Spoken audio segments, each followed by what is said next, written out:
प्यारे बच्चों, सुप्रभात। आज हम करेंगे पाठ 4 पहलवान की ढोलक। इससे जुड़े हुए प्रश्न। जाड़े का दिन, अमावस्या की रात, ठंडी और काली। जाड़ा होता सर्दी, सर्दी का दिन था, अमावस्या की रात थी। अमावस्या क्या होता है?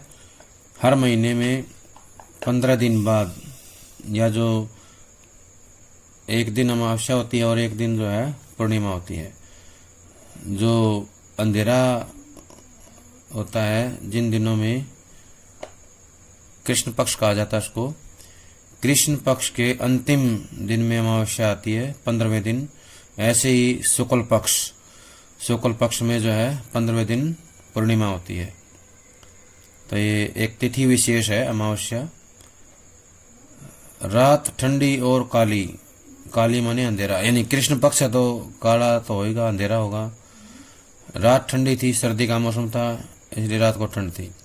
मलेरिया और हैजे से पीड़ित गांव भयार्त होता है, भय से डरा हुआ, भयभीत। शिशु होता है बच्चा, शिशु की तरह थरथर कांप रहा था। पुरानी और उजड़ी बांस फूस की झोपड़ियां, यानी कि बांस और फूस से, यानी कि जो घास से बनाई हुई थी वो झोपड़ियां, उनके अंदर क्या था? अंधकार और सन्नाटा। सन्नाटा होता है सोनापन, पूरी तरह शांति। सन्नाटे का सम्मिलित साम्राज्य था।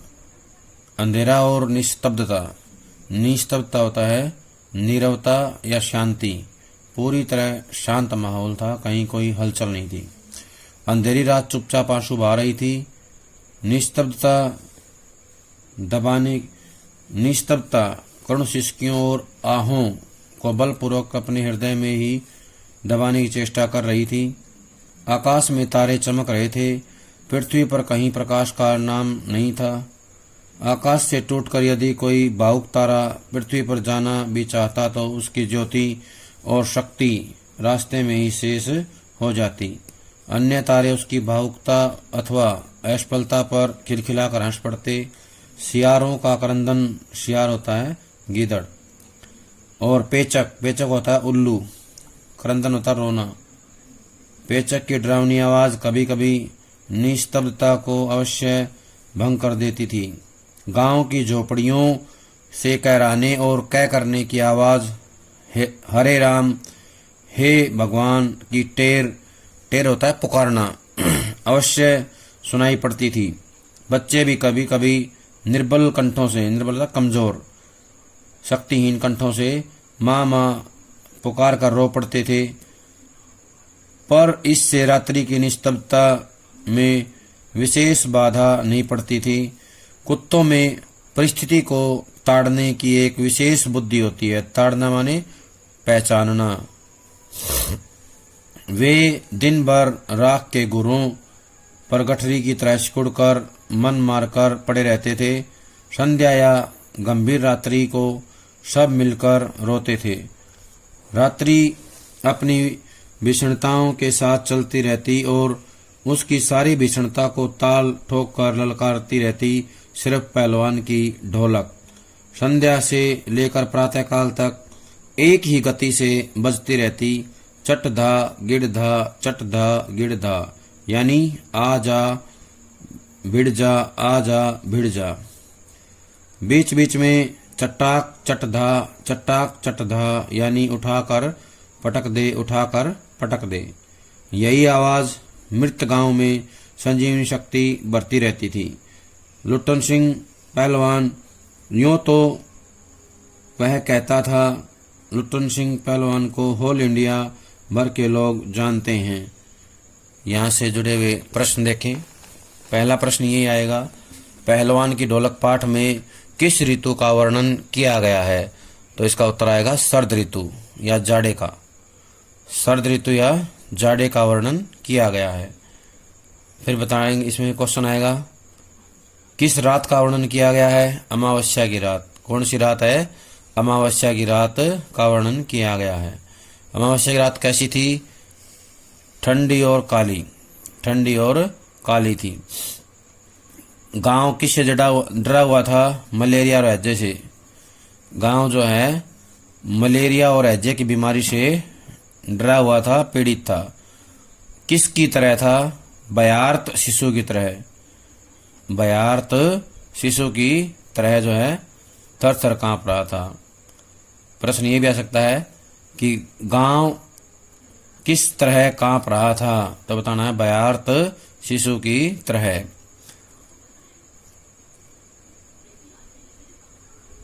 बांस फूस की झोपड़ियों में किसका साम्राज्य था? अंधकार और सन्नाटे का। किसका था? अंधकार और सन्नाटे का। बांस फूस की झोपड़ी कैसी थी? पुरानी और उजड़ी हुई। पुरानी और उजड़ी हुई। बांस फूस की झोपड़ियां कैसी थी? पुरानी और उजड़ी हुई। साम्राज्य किसका था? अंधकार और सन्नाटे का। अंधकार और सन्नाटे का सम्मिलित साम्राज्य था। अगला प्रश्न आएगा, चुपचाप आंसू कौन बहा रही थी अंधेरी रात? चुपचाप आंसू अंधेरी रात बहा रही थी। निस्तब्धता कौन सिसकियों और आहों को बलपूर्वक अपने हृदय में दबाने की चेष्टा कर रही थी? तो इसमें यहाँ प्रश्न आएगा, सिसकियों और आहों को कौन दबाने का प्रयास कर रही थी? निस्तब्धता। कौन? निस्तब्धता यानी नीरवता, शांति। आकाश में तारे चमक रहे थे। प्रश्न आएगा, आकाश में क्या चमकता हुआ दिखाई दे रहा था? तो बताएंगे तारे। किसका नामो निशान नहीं था? प्रकाश का। पृथ्वी पर प्रकाश का कहीं नामो निशान नहीं था। आकाश से धरती पर कौन जाना चाहता था? भावुक तारा। कौन जाना चाहता था? भावुक तारा। आकाश से धरती पर भावुक तारा जाना चाहता था। उसकी ज्योति का क्या हुआ? रास्ते में शेष हो गई। जो तारा धरती पर जाना चाहता था उसके साथ क्या हुआ? उसकी ज्योति और शक्ति रास्ते में ही शेष हो जाती है। अन्य तारे किसकी भावुकता पर हंसते हैं? तो बताना है, जो तारा धरती पर जाना चाहता है उसकी भावुकता पर हंसते हैं, उसकी असफलता पर हंसते हैं। क्रंदन किसका सुनाई देता है? सियारों का। सियारों का क्रंदन सुनाई देता है। अगला आएगा, किसकी डरावनी आवाज सुनाई देती है? पेचक की। पेचक होता है उल्लू। उल्लू की डरावनी आवाज सुनाई देती है और सियारों का क्रंदन सुनाई देता है। अगला प्रश्न आएगा, झोपड़ियों से किसकी आवाज आती है? कराहने की और कै करने की। कराहने की और कै करने की आवाज सुनाई देती है। बीच बीच में किसकी टेर सुनाई पड़ती है? हरे राम या हे भगवान की। हरे राम या हे भगवान की टेर अवश्य सुनाई पड़ती है। बच्चे निर्बल कंठों से क्या बुलाते हैं? मामा। बच्चे जो है कभी कभी निर्मल कंठों से माँ माँ पुकार कर रो पड़ते हैं। अगला प्रश्न आएगा, परिस्थिति को ताड़ने की शक्ति किसमें होती है? कुत्तों में। परिस्थिति को ताड़ने की शक्ति कुत्तों में होती है। वे कहाँ बैठे होते हैं? राख के गोरों पर। राख के गोरों पर गठरी की तरह सिकुड़ कर बैठे होते हैं या मन मार कर पड़े रहते हैं। अगला है, संध्या या गंभीर रात्रि को कौन रोते हैं? कुत्ते। सारे कुत्ते मिलकर के संध्या या गंभीर रात्रि को रोते हैं। अगला प्रश्न है, रात्रि की भीषणता को कौन ललकारती है? पहलवान की ढोलक। कौन ललकारती है? पहलवान की ढोलक। पहलवान की ढोलक जो है वो रात्रि की भीषणता को ललकारती है। अगला प्रश्न आएगा, ये प्रश्न बहुत इंपॉर्टेंट है, हमें याद रखना है। जो ढोलक की आवाज है और कुश्ती का जो दांव पेच है उसमें सामंजस्य कैसे दिखाया गया है? जैसे ये चट धा गिड़ धा, चट धा गिड़ धा। अब ये जो ढोलक की आवाज है इसका मतलब होता है आ जा भिड़ जा, आ जा भिड़ जा। इसको याद करना है। ये अभ्यास में प्रश्न नंबर 1 है, वहां भी लिखना होता है, तो इसको अच्छे से पढ़ के याद करेंगे। अगला है, चटाक चटदा, चटाक चटदा। इसका मतलब है उठा कर पटक दे, उठा कर पटक दे। अगला प्रश्न बनेगा, मृत गांव में संजीवनी शक्ति कौन बरती थी? ढोलक की आवाज। कौन? ढोलक की आवाज। पहलवान की जो ढोलक थी उसकी जो आवाज है मृत गांव में संजीवनी शक्ति का जो है संचार करती थी। अगला प्रश्न है, लुट्टन सिंह को कौन जानता है? Whole India. कौन जानता है? लुट्टन पहलवान को होल इंडिया भर के लोग जानते हैं। होल इंडिया होता है पूरा भारत, संपूर्ण भारत। किंतु उसके होल इंडिया की सीमा शायद एक जिले की सीमा के बराबर ही हो। जिले भर के लोग उसके नाम से अवश्य परिचित थे। लुट्टन के माता पिता उसे 9 वर्ष की उम्र में ही अनाथ बनाकर चल बसे थे। सौभाग्यवश शादी हो चुकी थी, वरना वह भी माँ बाप का अनुसरण करता। विधवा सास ने पाल पोस कर बड़ा किया। बचपन में वह गायें चराता, दारोषण दूध पीता।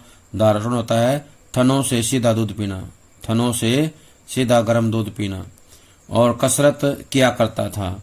गांव के लोग उसकी सास को तरह तरह की तकलीफ दिया करते थे।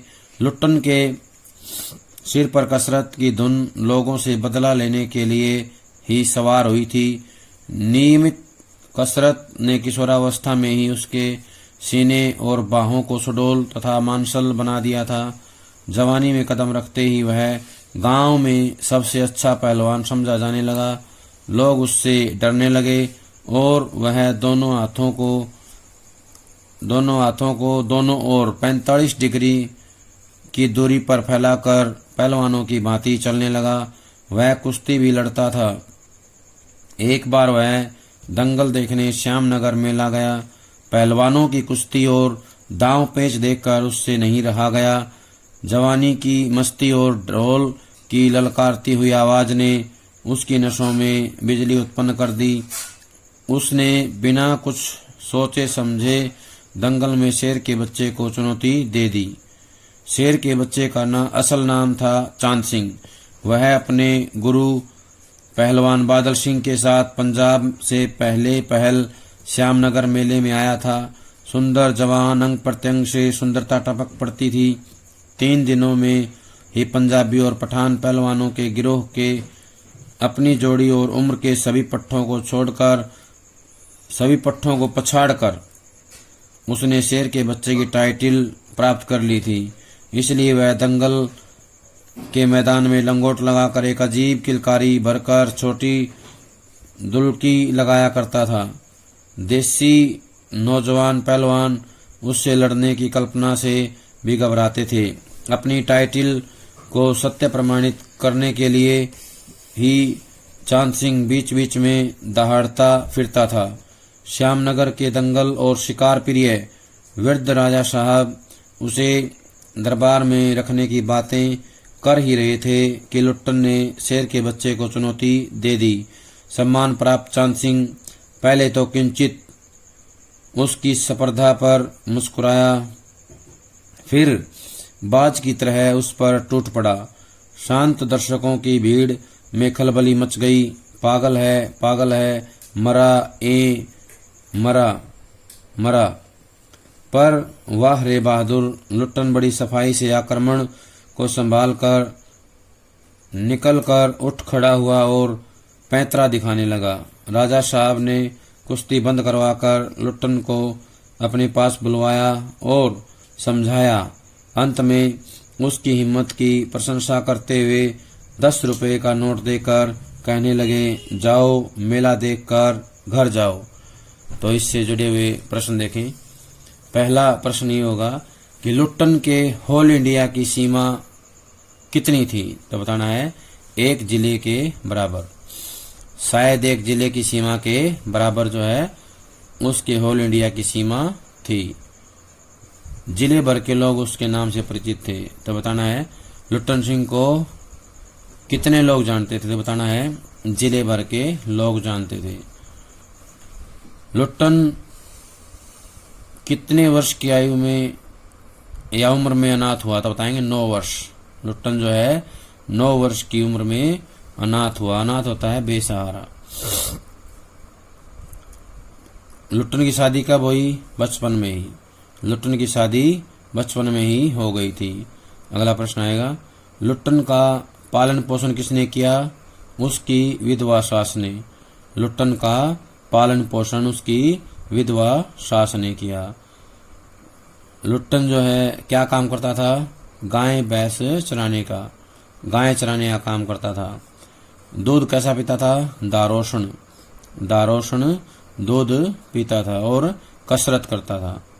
अगला प्रश्न आएगा, लुट्टन की सास को कौन तकलीफ देता था? गांव के लोग। लुट्टन की सास को गांव के लोग जो है तकलीफ देते थे। कसरत की धुन किसके ऊपर सवार हुई? लुट्टन के ऊपर। कसरत की धुन जो है लुट्टन के सिर पर सवार हुई। कसरत की धुन क्यों सवार हुई? बदला लेने के लिए। लोग उसकी सास को तंग करते थे, इसलिए उसने बदला लेने के लिए कसरत शुरू कर दी। नियमित कसरत से क्या हुआ? उसके सीने और बाहों को सुडौल बना दिया और मांसल बना दिया। नियमित कसरत ने उसके सीने और बाहों को सुडौल तथा मांसल बना दिया। जवानी में कदम रखते ही वो क्या बन गया? एक अच्छा पहलवान। जवानी में कदम रखते ही लुट्टन जो है एक अच्छा पहलवान बन गया। दोनों हाथों कितनी डिग्री पर फैलाए चलता था? 45 डिग्री। लुट्टन पहलवान अपने दोनों हाथों को दोनों ओर 45 डिग्री की दूरी पर फैला करके चलता था। मेला देखने कहाँ गया? श्यामनगर। लुट्टन पहलवान मेला देखने के लिए कहाँ गया? श्यामनगर। श्यामनगर मेले में गया। अगला प्रश्न है, पहलवान जब कुश्ती कर रहे थे तो लुट्टन जो है किसकी आवाज सुन के कुश्ती के लिए जो है तैयार हुआ? ढोल की आवाज। ढोल की आवाज को जो है सुन करके उसके अंदर जो है कुश्ती करने की इच्छा जागृत हुई या उसकी नसों में बिजली उत्पन्न हो गई। पहलवानों की कुश्ती और दांव पेच देख करके उससे रहा नहीं गया। ठीक है, किससे नहीं रहा गया? लुट्टन से। पहलवानों की कुश्ती और दांव पेच देख करके लुट्टन से रहा नहीं गया। अगला है, बिना सोचे समझे किसको चुनौती दे दी? चांद सिंह को। किसने दे दी? लुट्टन ने। बिना सोचे समझे लुट्टन पहलवान ने चांद सिंह को क्या किया? चुनौती दे दी। शेर के बच्चे का क्या नाम था? चांद सिंह। शेर के बच्चे का नाम था चांद सिंह। चांद सिंह के गुरु का क्या नाम था? बादल सिंह। चांद सिंह के गुरु का नाम था बादल सिंह। बादल सिंह कहाँ से आया था? पंजाब से, और चांद सिंह को साथ लेके आया था। तो मतलब क्या हो गया? चांद सिंह अपने गुरु के साथ पंजाब से आया था। चांद सिंह के गुरु का नाम था बादल सिंह, और वो जो है पहले पहल श्यामनगर मेले में आया था। कैसा था वो? सुंदर जवान, अंग प्रत्यंग से सुंदरता टपक रही थी। चांद सिंह ने कितने दिनों में पहलवानों को हरा दिया? 3 दिनों में। चांद सिंह ने 3 दिनों में जो है पंजाबी और पठान पहलवानों के गिरोह को हरा दिया, या उसकी उम्र के जितने भी पट्टे थे, जवान पहलवान थे, उन सबको जो है हरा दिया और शेर के बच्चे की उपाधि प्राप्त कर ली। टाइटल होता है उपाधि, टाइटल होता है उपाधि प्राप्त कर ली। शेर के बच्चे की उपाधि किसने प्राप्त की? चांद सिंह ने। किसने प्राप्त की? चांद सिंह ने जो है प्राप्त की। लंगोट लगा कर एक अजीब सी किलकारी भर करके छोटी दुल्की कौन लगाता था? चांद सिंह। छोटी दुल्की जो है चांद सिंह लगाता था। देसी नौजवान पहलवान उससे लड़ने की कल्पना से भी घबराते थे। तो किससे घबराते थे? चांद सिंह से। टाइटल को सत्य प्रमाणित करने के लिए क्या करता था? बीच बीच में दहाड़ता था। चांद सिंह जो है बीच बीच में दहाड़ता था। दंगल और शिकार प्रिय वृद्ध राजा क्या नाम था? श्यामानंद। जो श्यामनगर के राजा थे उनके राजा का नाम था श्यामानंद। श्यामानंद जो है राजा थे कहाँ के? श्यामनगर के। वो क्या उनका प्रिय क्या था? दंगल और शिकार करना। क्या था? दंगल और शिकार जो है उनके शौक थे। अगला है, लुट्टन ने किसको चुनौती दे दी? शेर के बच्चे को। किसको चुनौती दी? शेर के बच्चे को।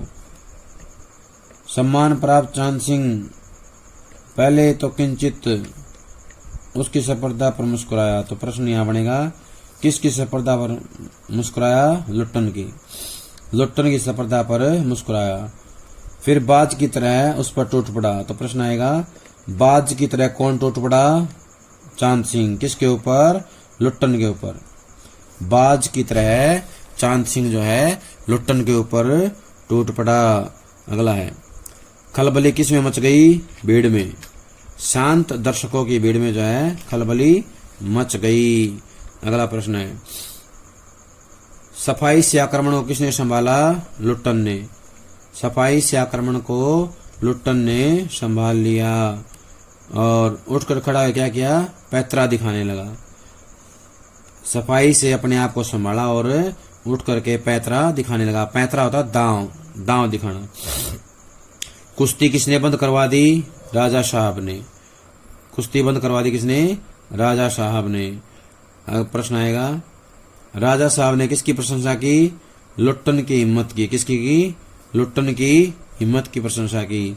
अगला प्रश्न आएगा, राजा साहब ने लुट्टन को कितने रुपए का नोट दिया? 10 रुपए का। राजा साहब ने लुट्टन को 10 रुपए का नोट दिया और कहा, जाओ मेला देखकर घर जाओ। किसको कहा? लुट्टन को। किसने कहा? राजा श्यामानंद ने। राजा श्यामानंद ने लुट्टन को कहा, जाओ मेला देखकर घर जाओ। नहीं सरकार, लड़ेंगे। हुक्म हो सरकार। तुम पागल हो, जाओ। मैनेजर साहब से लेकर सिपाहियों तक ने धमकाया। देह में गोश्त नहीं, गोश्त होता मांस। लड़ने चला है शेर के बच्चे से। सरकार इतना समझा रहे हैं। दुहाई सरकार, दुहाई होता प्रार्थना। पत्थर पर माथा पटक कर मर जाऊंगा, मिले हुक्म। वह हाथ जोड़कर गिड़गिड़ाता रहा। भीड़ अधीर हो रही थी। बाजे बंद हो गए थे। पंजाबी पहलवानों की जमायत तथा टोली, समूह क्रोध से पागल होकर लुट्टन पर गालियों की बौछार कर रही थी। दर्शकों की मंडली उत्तेजित हो रही थी। कोई लुट्टन के पक्ष में चिल्ला उठता था, उसे लड़ने दिया जाए। अकेला चांद सिंह मैदान में खड़ा व्यर्थ मुस्कुराने की चेष्टा कर रहा था। पहली पकड़ में ही उसने प्रतिद्वंदी की शक्ति का अंदाजा उसे मिल गया था। विवश होकर राजा साहब ने आज्ञा दे दी, लड़ने दो। बाजे बजने लगे। दर्शकों में फिर से उत्तेजना फैली। कोलाहल बढ़ गया। कोलाहल होता शोर। बंद करके दौड़े। चांद सिंह की जोड़ी। चांद की कुश्ती हो रही है। चट दा गिड़ दा, चट दा गिड़ दा। भरी आवाज में एक ढोल जो अब तक चुप था बोलने लगा, डाक ढिन्ना, डाक ढिन्ना, डाक ढिन्ना, अर्थात वाह पट्टे, वाह पट्टे। लुट्टन को चांद ने कसकर दबा लिया था। अरे गया गया। दर्शकों ने तालियां बजाई। हलवा हो जाएगा हलवा, हंसी खेल नहीं, शेर का बच्चा है बच्चू। चट गिड़ धा, चट गिड़ धा, चट गिड़ धा। मत डरना, मत डरना, मत डरना। लुट्टन की गर्दन पर केहूनी, केहूनी होता कोहनी डालकर चांद चित करने की कोशिश कर रहा था। वहीं दफना दे बहादुर सिंह अपने शिष्य को उत्साहित कर रहा था। लुट्टन की आंखें बाहर निकल रही थी। उसकी छाती फटने को हो रही थी। राजमत बहुमत चांद सिंह के पक्ष में था। सभी चांद को शाबाशी दे रहे थे। शाबाशी होता है प्रशंसा करना। लुट्टन के पक्ष में सिर्फ ढोल की आवाज थी। उसकी ताल पर वह अपनी शक्ति और दांव पेच की परीक्षा ले रहा था, अपनी हिम्मत को बढ़ा रहा था। अचानक ढोल की एक पतली आवाज सुनाई पड़ी, दाक दिन्ना तिरकट तिन्ना, दाक दिन्ना तिरकट तिन्ना। लुट्टन को स्पष्ट सुनाई पड़ रहा था। ढोल कह रहा था, दांव काटो बाहर हो जा, दांव काटो बाहर हो जा। तो इससे जुड़े हुए प्रश्न देखें। नहीं सरकार लड़ेंगे। प्रश्न आएगा ये किसने कहा, तो बताना है ये जो है लुट्टन सिंह ने कहा। हुक्म हो सरकार, नहीं सरकार लड़ेंगे, हुक्म हो सरकार। तो ये बात जो है लुट्टन सिंह ने राजा साहब के सामने कही। तुम पागल हो जाओ, ये बात जो है मैनेजर साहब से लेकर के सिपाहियों तक ने उसको धमकाया, समझाया और कहा देह में गोश्त नहीं, लड़ने चला शेर के बच्चे से। गोश्त होता है मांस। तो प्रश्न यहाँ बनेगा किसकी देह में गोश्त नहीं था, तो बताना है लुट्टन पहलवान की। किसने कहा, मैनेजर साहब से लेकर के सिपाहियों तक ने धमकाते हुए कहा। शेर के बच्चे से मतलब चांद सिंह से। सरकार इतना समझा रहे हैं, यानी कि राजा साहब इतना समझा रहे हैं। तो ये तुम पागल हो जाओ, यानी कि ये बात राजा साहब ने कही थी और देह में गोश्त नहीं, ये बात मैनेजर साहब से लेकर के सिपाहियों तक ने धमकाते हुए कही थी। दुआई सरकार, ये लुट्टन सिंह कहता है, प्रार्थना करता है कि राजा साहब से कहता है पत्थर पर माथा पटक कर मर जाऊंगा। यानी कि लुट्टन कहता है कि राजा साहब आपसे प्रार्थना है कि मुझे कुश्ती लड़ने दी जाए, अगर ऐसा नहीं हुआ तो मैं जो है पत्थर पर माथा पटक करके मर जाऊंगा। मिले हुक्म, यानी कि मुझे आदेश दिया जाए, आज्ञा दी जाए। वह हाथ जोड़कर गिड़गिड़ाता रहा, यानी हाथ जोड़ के प्रार्थना करता रहा। प्रश्न यहाँ बनेगा कि हाथ जोड़कर प्रार्थना किसने की, लुट्टन ने। पत्थर पर माथा पटक कर मर जाने की बात किसने की, लुट्टन पहलवान ने। अधीर कौन था, भीड़। भीड़ जो है अधीर थी, व्याकुल थी। बाजे बंद हो गए थे, पहलवानों की जमायत क्रोध में थी। तो बताना कौन से पहलवानों की थी, पंजाबी। किसकी जमायत थी क्रोध में, पंजाबी पहलवानों की। और अगला प्रश्न आएगा दर्शकों की मंडली उत्तेजित हो रही थी। तो यहाँ पे आएगा कौन सी मंडली उत्तेजित हो रही थी, उत्तेजित जो है दर्शकों की मंडली। दर्शकों की मंडली जो है उत्तेजित हो रही थी। लुट्टन के पक्ष में चिल्लाते हुए लोग क्या कह रहे थे, उसे लड़ने दिया जाए। उसे लड़ने दिया मतलब लुट्टन को लड़ने दिया जाए। अकेला चांद सिंह मैदान में खड़ा व्यर्थ मुस्कुराने की चेष्टा कर रहा था। तो यहाँ प्रश्न बनेगा अकेला मैदान में खड़ा कौन मुस्कुराने की चेष्टा कर रहा था, चांद सिंह। पहली पकड़ में किसको अंदाजा हो गया था, चांद सिंह को। पहली पकड़ में ही अपने प्रतिद्वंदी की शक्ति का अंदाजा किसे हो गया था, चांद सिंह को हो गया था। विवश होकर किसने आज्ञा दे दी, राजा साहब ने। क्या आज्ञा दी, लड़ने के लिए।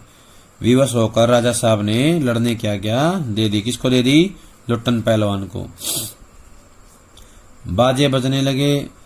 बाजे कब बजने लगे, आज्ञा देने पर। राजा साहब के आज्ञा देने पर क्या है, बाजे बजने लगे। उत्तेजना कहाँ फैल गई, दर्शकों में। दर्शकों में उत्तेजना जो है फिर से फैल गई। कोलाहल होता शोर, कोलाहल बढ़ गया। कोलाहल कब बढ़ा, लड़ने की आज्ञा मिलने पर। मेले में दुकानदार दुकान बंद करके दौड़े। चांद सिंह की जोड़ी चांद की कुश्ती हो रही है। मेले में दुकानदार ने दुकान क्यों बंद कर दी, चांद सिंह की कुश्ती देखने के लिए। चांद सिंह की कुश्ती देखने के लिए जो है मेले में दुकानदारों ने दुकानें बंद कर दी। अगला प्रश्न आएगा कोलाहल क्यों बढ़ गया था, कुश्ती देखने के लिए। चट धा गिड़ धा, चट धा गिड़ धा, इसका मतलब क्या होता है, इसका मतलब होता है आजा भिड़ जा, आजा भिड़ जा, आजा भिड़ जा। जो ढोल चुप था अब वो जो है बोलने लगा। डाक डिना, डाक डिना, डाक डिना। इसका मतलब क्या होता है, वाह पट्टे, वाह पट्टे। लुट्टन को चांद ने कसकर दबा लिया। तो प्रश्न आएगा लुट्टन को किसने दबा लिया, चांद ने। लुट्टन को चांद ने दबा लिया था। अरे गया गया किसने कहा, दर्शकों ने। किसने कहा, दर्शकों ने। अगला प्रश्न आएगा चट दा गिड़ दा, चट दा गिड़ दा, चट गिड़ दा, चट गिड़ दा, चट गिड़ दा, चट गिड़ दा। इसका मतलब होता है मत डरना, मत डरना, मत डरना। तो ये जो लाइन आई है इसका अर्थ याद करना है। चट गिड़धा, चट गिड़धा, चट गिड़धा, इसका मतलब याद रखना है मत डरना, मत डरना, मत डरना। लुट्टन की गर्दन पर केहुनी होता है कोहनी, किसने डाली? चांद सिंह ने। किसने डाली? चांद सिंह ने। लुट्टनी गर्दन पर कोहनी चांद सिंह ने डाली और चित करने का प्रयास किया। वहीं दफना दे बहादुर, किसने कहा? बादल सिंह ने। किसको कहा? चांद सिंह को। अगला है, किसकी आंखें बाहर निकल रही थी? लुट्टन की। किसकी आंखें बाहर निकल रही थी? लुट्टन की। किसकी छाती फटने को हो गई थी? लुट्टन की। राजमत बहुमत किसके पक्ष में था? चांद सिंह के। राजमत बहुमत चांद सिंह के पक्ष में था। किसकी छाती फटने को हो गई थी? लुट्टन सिंह की। लुट्टन सिंह की छाती फटने को हो गई थी और आंखें बाहर निकल रही थी। सब लोग किसको शाबाशी दे रहे थे? चांद सिंह को। किसको दे रहे थे? चांद सिंह को। लुट्टन के पक्ष में कौन था? सिर्फ ढोल की आवाज। लुट्टन सिंह के पक्ष में केवल ढोल की आवाज थी। लुट्टन सिंह जो है अपने दांव पेच और शक्ति की परीक्षा कैसे कर रहा था? ढोल की आवाज और उसकी ताल पर। ढोल की आवाज और उसकी ताल पर जो है अपनी शक्ति और दांव पेच की परीक्षा ले रहा था। अगला है, दाक दिन्ना तिरकट तिन्ना, दाक दिन्ना तिरकट दिन्ना, इसका मतलब क्या होता है? तो बताना है दांव काटो बाहर हो जा, दांव काटो बाहर हो जा। ये इसको याद करना है क्योंकि ये जो है एग्जाम में आते हैं। दाक दिन्ना तिरकट तिन्ना, दाक दिन्ना तिरकट तिन्ना, तो इसका मतलब है दांव काटो बाहर हो जा, दांव काटो बाहर हो जा। प्यारे बच्चों, ये थी हमारी पार्ट नंबर 4 के पहले पार्ट के प्रश्नों की वीडियो। जब तक अगली वीडियो आती है तब तक इसको अच्छे से याद कर लें। सभी का बहुत बहुत धन्यवाद।